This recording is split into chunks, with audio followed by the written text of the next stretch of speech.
Good morning students.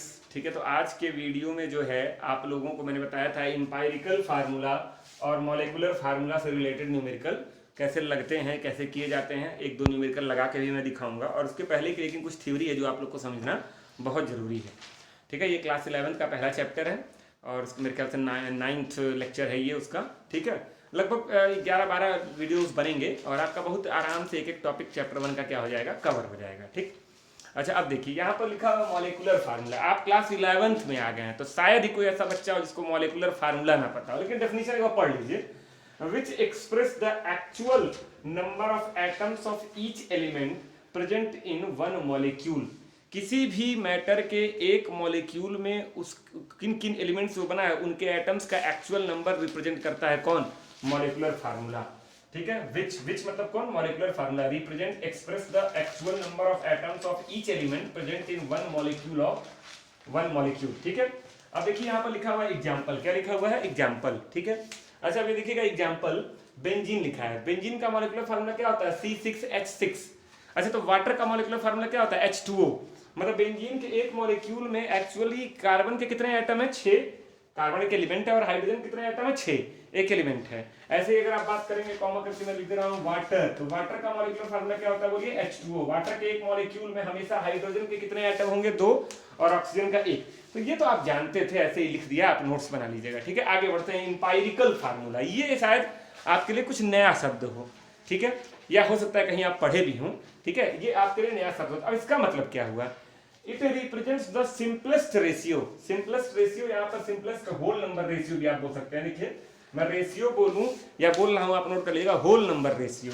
It represents the simplest whole number ratio of the atoms of each element present in a molecule. यहां देखो क्या बोल रहा है? Simplest whole number, और यहां क्या बोल रहा था? Actual number. एक्चुअल नंबर मतलब जो होता है, और सिंपलेस्ट होल नंबर रेशियो का मतलब जो होता है कि नहीं होता है, उसका मतलब इसको आप छोटा डिवाइड करके छोटा कर लीजिए। जैसे एग्जांपल से और क्लियर आपका होगा, बेंजीन का इंपायरिकल फार्मूला होता है CH और बेंजीन का मॉलिक्यूलर फार्मूला क्या था? बोलो C6H6।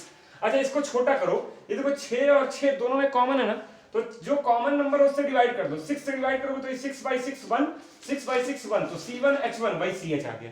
जितना छोटा कर सको लेकिन होल नंबर में होना चाहिए, डेसिमल में कन्वर्ट मत कर देना कि C 0.5 और H 0.5 फिर कहते सर हम 12 से डिवाइड कर दिए, नहीं नहीं। ठीक है, होल नंबर रेशियो होना चाहिए। अगर मैं वाटर की बात करूं, वाटर की बात करूं तो वाटर का इंपायरिकल फार्मूला H2O ही होता है। अब H2O में देखो H के आगे 2 है, O के आगे 1 है, तो कौन से नंबर से डिवाइड करो कि और छोटा हो जाए? तो 1 ही से कर सकते हो। 2 से करोगे तो डेसिमल में आ जाएगा, तो 1 से करोगे तो यही आएगा। तो मोस्ट ऑफ द केसेस में ऐसा पाया जाता है कि इंपायरिकल फार्मूला मॉलिक्यूलर फार्मूला के बराबर होता है, सेम, लेकिन कुछ जगहों पर चेंज हो। जैसे बेंजीन का देखो चेंज हुआ, लेकिन वाटर का इंपायरिकल फार्मूला नहीं चेंज हुआ। कोई पूछे वाटर का इंपायरिकल formula H2O, molecular formula H2O, और बेंजीन का इंपायरिकल फार्मूला CH और मॉलिक्यूलर फार्मूला C6H6। अभी और एग्जांपल दे रहा हूं। अब देखिए इन दोनों डेफिनेशन से मैंने एक फार्मूला निकाला। Molecular formula is equal to होता है n इंटू इंपायरिकल फार्मूला, जहां n क्या है? n कोई भी आर्बिट्रेरी नंबर है, 1 2 3 4 5 डॉट डॉट डॉट, कोई भी नंबर है, इंटीजर है। जैसे यहाँ कितने से डिवाइड किए? 6 से, तो n की वैल्यू 6 है। यहाँ कितने से डिवाइड किए? 1 से, तो n की वैल्यू 1 है। जैसे अगर यहाँ लिखो मॉलिक्यूलर फार्मूला, तो बेंजीन की अगर बात करो तो यहाँ लिखोगे C6H6 बराबर n into empirical formula CH। तो जब CH से आके C6H6 में डिवाइड करोगे तो n की वैल्यू क्या आ जाएगी? 6। तो n वो नंबर है जिससे आप मॉलिक्यूलर फार्मूले में डिवाइड करके इंपायरिकल फार्मूला जनरेट करते हैं, तो n एक नंबर है। अब मैं कुछ का मॉलिक्यूलर फार्मूला, कुछ का इंपायरिकल फार्मूला। अच्छा ये बताओ, मॉलिक्यूलर फार्मूला के मास को क्या बोलते हैं? Molecular formula mass. और इंपायरिकल फार्मूला के मास को क्या बोलते हैं? इंपायरिकल फार्मूला मास।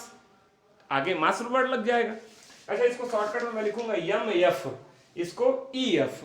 अच्छा मैं मास की बात करूंगा तो MFM मॉलिक्यूलर फार्मूला मास, और इसकी बात करूंगा तो इंपायरिकल फार्मूला मास EFM।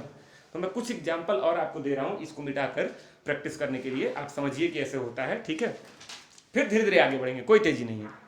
ये कुछ एग्जांपल देखते हैं। जैसे मॉलिक्यूलर फार्मूला है, ये मॉलिक्यूलर फार्मूला का मास है, ये इंपायरिकल फार्मूला है, ये इंपायरिकल फार्मूला मास है, और ये n है। n मतलब मूल मत यहाँ समझ लेना। ठीक है, जैसे मैंने लिख दिया CH4 मीथेन, ये मॉलिक्यूलर फार्मूला है। तो इसका मॉलिक्यूलर फार्मूला मास क्या होगा, कार्बन का होता है 12, कई बार बता चुका हूं फिर बोल रहा हूं, हाइड्रोजन का 1, तो 12 4 16, 16U। ये भी डिफरेंस भी आप लोग को पढ़ाया था कि एटॉमिक मास और मास नंबर में क्या डिफरेंस है, तो आप यू नहीं लिखेंगे, यहाँ चलेगा।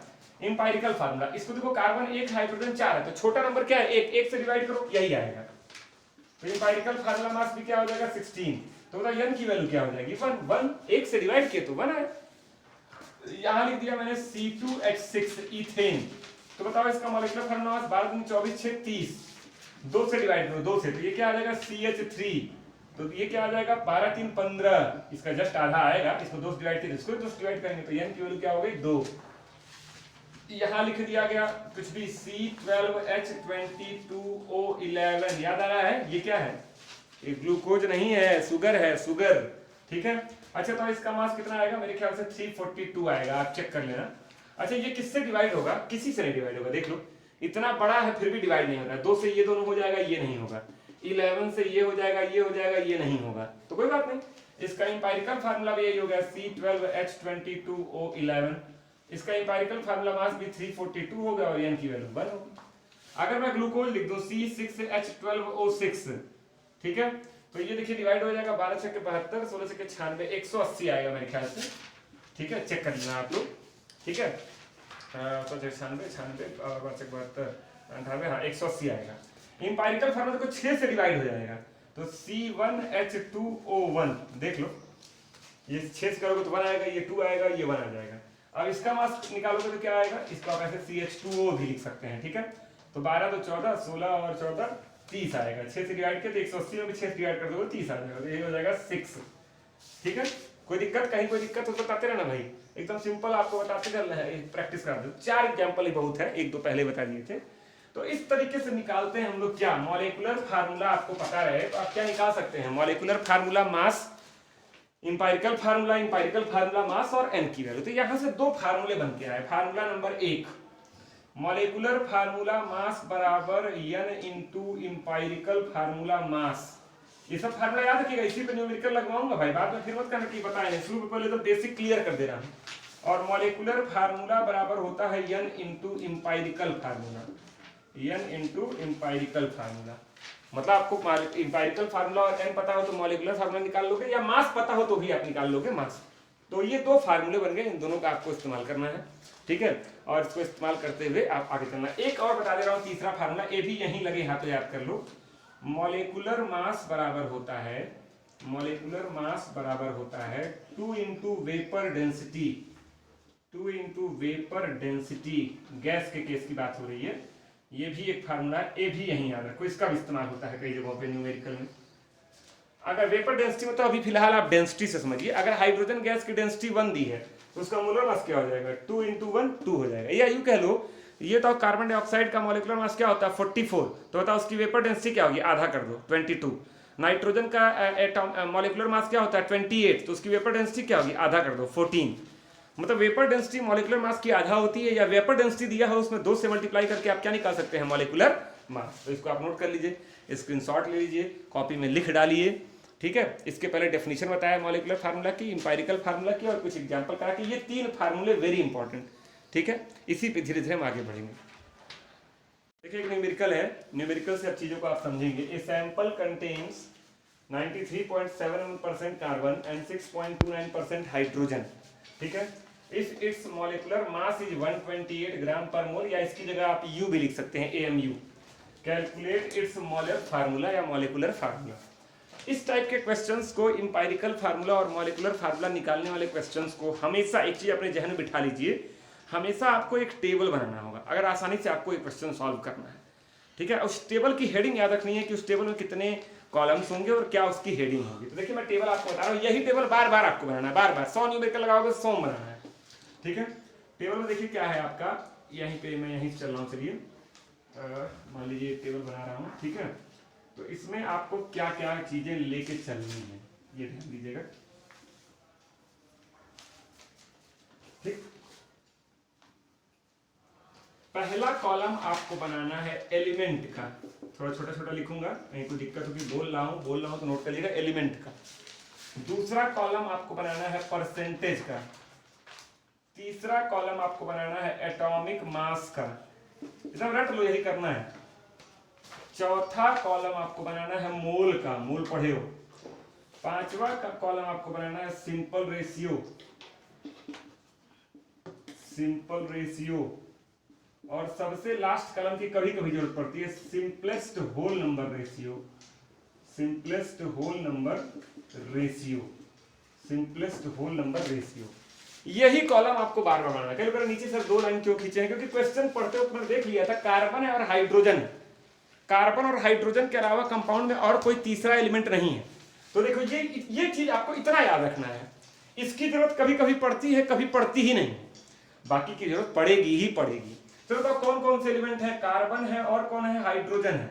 अच्छा कार्बन कितना परसेंट है, 93.71 बस, और हाइड्रोजन कितना परसेंट है, 6.29। कार्बन का एटॉमिक मास आपको पता है 12, हाइड्रोजन का एटॉमिक मास 1। एटॉमिक मास लिखना है तो H2 समझ के 2 मत लिख देना, 1। अब मोल कैसे निकालते हैं, मोल निकालते हैं weight in gram divided by atomic mass. तो परसेंटेज दिया है तो इसी को आप मान लो ना वेट इन ग्राम, मान लो टोटल 100 ग्राम था तो 100 ग्राम में 93.71 ग्राम क्या है, कार्बन है। तो अगर मोल आपको कार्बन का निकालना है तो इतना बटे इतना, weight in gram divided by atomic weight. तो देखो 93.7, इसमें कैलकुलेटर और कैलकुलेशन की बहुत ज्यादा जरूरत पड़ेगी आप लोगों को।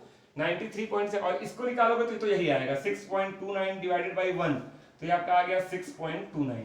इसको देख लीजिए, कैलकुलेशन आप लोग करेंगे तो मेरे ख्याल से आएगा 7.809, 7.8 अप्रॉक्स। तो ये आपका आ रहा है 7.8। अब अगला काम क्या करना है, मोल निकाल लिए, ये दिया रहेगा, ये दिया रहेगा, ये दिया रहेगा, 3 कॉलम तो दिया है, केवल आप इसको टेबुलेट कर लिए। अब आपका मोल निकल के आप सिंपल रेशियो कैसे निकालते हैं, ये जो मोल निकला है उसमें जो कम है, देखो जरा दोनों में कम कौन है, 6.29, जो कम है उसी से दोनों में डिवाइड कर दो, जो कम है उसी से दोनों में डिवाइड कर दो।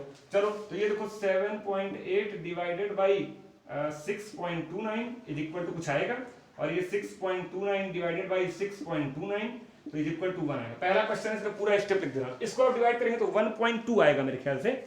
हाँ तो ये आपका आ रहा है 1.2 अप्रॉक्स में थोड़ा चलेगा, 1.22 भी आएगा, 23 आएगा, आगे डिवाइड कर लेना, ठीक है। तो 1.2 आ गया। ये बताओ ये इंटीजर है या फ्रैक्शन है, बताओ, फ्रैक्शन में है, फ्रैक्शन में है। तो इसको देखो सिंपलेस्ट होल नंबर रेशियो का मतलब क्या हुआ, इसको होल नंबर में कन्वर्ट करो। बताओ 1.2 में कितने से मल्टीप्लाई करें होल नंबर हो जाए, आप कहेंगे 10, सर 10 से करिए 12 हो जाएगा। क्या उससे कोई छोटा नंबर भी है जो इसको होल नंबर में कन्वर्ट कर सके, सोचिए। 5 नहीं 4, लगभग ये डिजिट जो है आपका आ रहा है 2 के करीब आ रहा है, तो लगभग 4 बार आप करिए, देखिए लगभग 4 बार आप करिए तो ये आपका कन्वर्ट हो जाएगा किसमें, 5 में। तो ये देखो क्या आ जाएगा 1.22 इंटू 4, तो लगभग ये आपका आ गया 5, और इसमें 4 बार करोगे तो क्या हो जाएगा 5 आ गया, और इसमें 4, इसमें कितने करोगे 4 बार, तो 1 इंटू 4 तो ये क्या आएगा 4। जिस नंबर से आप मल्टीप्लाई कर रहे हो होल नंबर, कई बार जानते हो क्या होता है यहीं पर होल नंबर आ गया, तो ये 2 आया था, ये 1 आया था, कहानी खत्म, इसकी जरूरत नहीं पड़ती। अगर ये डेसिमल में आ रहा है तभी इसकी जरूरत पड़ रही है, तभी इसकी जरूरत पड़ रही है। तो 4 से मल्टीप्लाई करने पर लगभग इंटीजर, ये तो इंटीजर था ही, लेकिन इसमें भी 4 से करेंगे तो 1 इंटू 4 क्या आ गया 4 आ गया। अब देखो कार्बन के आगे क्या आया 5, और हाइड्रोजन के आगे क्या आया 4। हमेशा याद रखो ये टेबल देता है इंपायरिकल फार्मूला, तो बताओ इंपायरिकल फार्मूला क्या हो गया, C5H4, ये इंपायरिकल फार्मूला हो गया। पूछा क्वेश्चन में क्या है, मॉलिक्यूलर फार्मूला, इंपायरिकल फार्मूला C5H4 हो गया। तो बताओ इंपायरिकल फार्मूला मास क्या होगा, 12 पंजे 60 4 64 64। बताओ हमारा मॉलिक्यूलर मास दिया हुआ कितना 128, तो मॉलिक्यूलर फार्मूला मास कितना दिया हुआ है 128।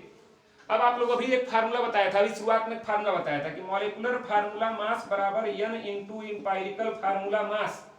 इस फार्मूले का इस्तेमाल करिए। मॉलिक्यूलर फार्मूला मास कितना दिया हुआ है 128, कितना दिया हुआ है 128, तो यहाँ रखो 128, n नहीं पता है, इंपायरिकल फार्मूला मास आप निकाल लिए हैं 64। बताइए यहाँ से n की वैल्यू क्या आ गई 2, 64 दूनी 128, n की वैल्यू क्या आ गई, दिख रहा है नीचे, देखिए नीचे दिख रहा है, हाँ n की वैल्यू क्या आ गई 2 आ गई, तो आपका ये हो गया n की वैल्यू 2 आ गई, ठीक है। अब देखो अभी n की वैल्यू 2 निकली है, हमको निकालना है मॉलिक्यूलर फार्मूला। मॉलिक्यूलर फार्मूला का मास तो दिया है 128, फिर ये वाला फार्मूला लगाओ, मॉलिक्यूलर फार्मूला बराबर क्या होता है n इंटू इंपायरिकल फार्मूला। तो मॉलिक्यूलर फार्मूला बराबर क्या हो गया, n की वैल्यू तो निकाल लियो 2 गुणे एम्पिरिकल फार्मूला है C5H4, C5H4 इसमें 2 से मल्टीप्लाई कर दो, आ गया C10H8। यही आपका क्या हो गया आंसर। तो मैंने ये क्वेश्चन जानते हो कई क्वेश्चन में डायरेक्ट पूछता है एम्पायरिकल फार्मूला, बताओ जहां एम्पायरिकल फार्मूला पूछेगा वहीं आपका यही आंसर हो गया। कुछ में पूछता है मॉलिक्यूलर फार्मूला, तब ये सारा प्रोसीजर फॉलो करना पड़ा, तब ये गिवन था आपका, ये डेटा गिवन था, ये कहानी अलग चली है, ठीक है, और ये कहानी अलग चली है। तो ये सारी चीजें इसमें इंक्लूडेड थी, इसीलिए ये क्वेश्चन मैंने उठाया ताकि एक न्यूमेरिकल में लगभग सारे केस आपके हो जाए। तो याद रखिएगा एलिमेंट, अच्छा कुछ जगहों पे परसेंटेज नहीं दिया होता है, वेट दिया होता है, ग्राम में दिया होता है, तो जहां पर वेट ग्राम में दिया रहेगा वहां परसेंटेज में आप कन्वर्ट कर लेंगे। देखा 2 ग्राम कार्बन है और 1 ग्राम हाइड्रोजन है, तो कार्बन का परसेंटेज क्या हो गया, टोटल 3, 2 1 3 नीचे और 2 ग्राम ऊपर, तो 2/3 गुणे 100, तो परसेंटेज निकालने आपको आता ही होगा। अगर परसेंटेज डायरेक्ट दिया है तो कोई दिक्कत नहीं है। एटॉमिक मास फिर मोल, परसेंटेज बाई एटॉमिक मास मोल, जो दोनों में कम है उससे डिवाइड किए, अगर इंटीजर आ गया तो यही कहानी खत्म, नहीं आया तो इंटीजर में कन्वर्ट किए, कन्वर्ट करने के बाद जिसके आगे जो नंबर है, C के आगे 5 है तो C5, H के आगे 4 है तो H4, ठीक है। अच्छा एक चीज और सुन लो, परसेंटेज वाला बता दिए कभी भी परसेंटेज नहीं देता, और परसेंटेज जोड़ के चक्कर लिया करो, लगभग 100 आना चाहिए। देखो 93 6 99 और 71 और 29 1, 100 आएगा तो 0.1 हो जाएगा, तो ये आपका हो गया क्या 100। तो परसेंटेज जोड़ने पे 100 आना चाहिए, कभी कभी परसेंटेज जोड़ने पे 100 नहीं आता है, मतलब उसके अंदर हाइड्रोजन ऑक्सीजन कोई ना कोई थर्ड एलिमेंट भी होगा। तो एक बहुत बढ़िया क्वेश्चन मैंने आपको बताया, इसमें सारी चीजें हैं। अधिकतर क्वेश्चन में इंपायरिकल फार्मूला, जब पूछेगा इंपायरिकल फार्मूला तो वो 2 नंबर में आएगा, जब पूछेगा मॉलिक्यूलर फार्मूले तक आपके जाने के लिए कहेगा तो वो 3 नंबर में आएगा। तो क्वेश्चन डिपेंड करता है कितने नंबर में आ रहा है। इसके बाद एक क्वेश्चन और रखवाता हूँ, देखिए दूसरा क्वेश्चन मैंने शॉर्ट फॉर्म में क्वेश्चन लिख दिया है, कार्बन का परसेंटेज वो लैंग्वेज के फॉर्म में लिखा था, hydrogen and rest is oxygen, ठीक है। चलो कोई बात नहीं, तीनों एलिमेंट लिख दिया, टेबल ये बनाना पड़ेगा बार बार, मैंने पहले ही बना लिया है। Carbon hydrogen and oxygen, carbon कितना है 57.8, हाइड्रोजन कितना है 3.6, रेस्ट इज ऑक्सीजन, इन दोनों को जोड़ के 100 से घटा लो तो आंसर आएगा 38.6, 38.6। एटॉमिक मास कार्बन का 12, हाइड्रोजन का 1, ऑक्सीजन का 16, ठीक। मोल निकालिए, इतना डिवाइडेड बाई 12, तो मैं डायरेक्ट अब लिखूंगा इतना डिवाइडेड बाई 12, ठीक है। तो ये आपका आंसर आएगा 4.82, 4.82, याद रहे 57.8 डिवाइडेड बाई 12 कर रहा हूं, यहाँ 3.6 डिवाइडेड बाई 1 तो 3.6, और यहाँ 38.6 डिवाइडेड बाई 16 तो 2 पॉइंट कुछ आएगा, 2.41। अब ये बताओ हमको निकालना है सिंपल रेशियो। सिंपल रेशियो कैसे निकालते हैं, जो सबसे छोटा नंबर है उससे डिवाइड कर दो, कौन छोटा है, देखो 2.41, तो 4.82 डिवाइडेड बाई 2.41, मेरे ख्याल से आंसर आएगा 2। अच्छा 3.6 डिवाइडेड बाई 2.41, मेरे ख्याल से आंसर आएगा 1.5 अप्रॉक्स, और 2.41 डिवाइडेड बाई 2.41, किसी एक का तो 1 आ ही जाएगा, जिससे डिवाइड करोगे उसका तो 1 आ ही जाएगा, तो 1 आ गया, ठीक है, दिख रहा है, हाँ तो ये आपका 1 आ गया। अब बताओ ये देखो डेसिमल में आ गया है, इसको इंटीजर में कन्वर्ट करो, होल नंबर रेशियो में, कितने से मल्टीप्लाई करें, 2 से, तो तीनों में 2 से मल्टीप्लाई कर दो, तो ऊपर 2 गुणे 2 बराबर 4, नीचे 1.5 इंटू 2 बराबर 3, और नीचे 1 इंटू 2 बराबर 2, तो जो नंबर आया वही लिख दो। एम्पायरिकल फार्मूला क्या हो गया बताओ, carbon 4 C4, hydrogen 3 H3, oxygen 2 O2, ये एम्पायरिकल फार्मूला हो गया, खत्म कहानी। अब देखो क्वेश्चन दिया वेपर डेंसिटी दिया 83, तो बताओ मॉलिक्यूलर फार्मूला मास MFM पहले ही बता चुका हूं, होता है 2 इंटू वेपर डेंसिटी 83, तो ये आपका आएगा 160 166 166। अच्छा तो इंपायरिकल फार्मूला मास क्या होगा, इंपायरिकल फार्मूला मास निकालो, 12 चौक 48, 16 दूनी 32, 40 30 70, 8 78 2 80 3 83, 83। तो बताओ n बराबर क्या आ जाएगा, n बराबर 166 डिवाइडेड बाई 83 2, n बराबर क्या आ गया 2, खत्म कहानी। फार्मूला डायरेक्ट मैं यूज कर लिया हूं। अब आइए यहाँ पर फाइनल आंसर की ओर बढ़ते हैं। अच्छा अब देखो पूछ रहा फाइंड मॉलिक्यूलर फार्मूला, तो मॉलिक्यूलर फार्मूला बराबर क्या होता है n into empirical formula, n की वैल्यू क्या निकाले हो 2, और इंपायरिकल फार्मूला क्या है C4H3O2, 2 से मल्टीप्लाई कर दो, आंसर क्या हो गया C8H6O4, यही आपका क्या हो गया आंसर हो गया। कोई दिक्कत, देख लीजिए, मैं थोड़ा मोबाइल घूम गया है, इसको सीधा कर दे रहा हूँ, देखिए नीचे तक दिख रहा है, ठीक है। इसको आप नोट कर लीजिए, समझ लीजिए, फिर से बार बार बोल दे रहा हूँ मैं कि यहाँ पर आपको क्या निकालना था, मॉलिक्यूलर, बोलता क्वेश्चन, मैं वही क्वेश्चन उठा रहा हूँ जहाँ मॉलिक्यूलर फार्मूला निकालना हो। देखो इसमें वेपर डेंसिटी था, इसलिए ये वाला क्वेश्चन उठाया कि वेपर डेंसिटी से कैसे निकालते हैं। अधिकतर क्वेश्चन आप देखेंगे बुक में तो यही एम्पायरिकल फार्मूला ही पूछेगा, तो यही आंसर हो जाएगा आपका। मॉलिक्यूलर फार्मूला पूछेगा तो तमाम तिकड़मबाजी करके यन निकालना है और फिर आपको आंसर देना है। ठीक है, स्टेप्स पे नंबर मिलते हैं। तो ये टेबल आपको याद रखना है और इसको करना है। एक दो क्वेश्चन और थोड़े से टफ होते हैं, ठीक है, इसको आप सॉल्व करेंगे, लगाएंगे। कहीं कोई दिक्कत होगी, कोई समस्या होगी तो पूछेंगे, ठीक है, इस चीज़ को याद रखिए। कोई दिक्कत या कोई समस्या होगी तो पूछिएगा जरूर, ये नहीं कि उसको हल्के में छोड़ देना है। ठीक है, ठीक है स्टूडेंट्स, तो ऐसे ही क्वेश्चन है, मैं बुक में भी देख रहा था, सारे क्वेश्चन ऐसे ही हैं। ठीक है, तो कहीं पर जो है कोई दिक्कत हो एनसीईआरटी का क्वेश्चन लगा डालिएगा। ठीक है, और एटॉमिक मास याद रखना पड़ेगा आपको, मोल निकालना आपको आना चाहिए, ये टेबल आपको याद होना चाहिए। तो पूरा बाकायदे मैंने एम्पायरिकल फार्मूला, मॉलिक्यूलर फार्मूला समझा दिया, वेपर डेंसिटी में रिलेशन बता दिया और इस पर क्वेश्चन लगवा दिया। तो ये आप लोग करिएगा, मिलते हैं नेक्स्ट वीडियो में। ठीक है, थैंक यू।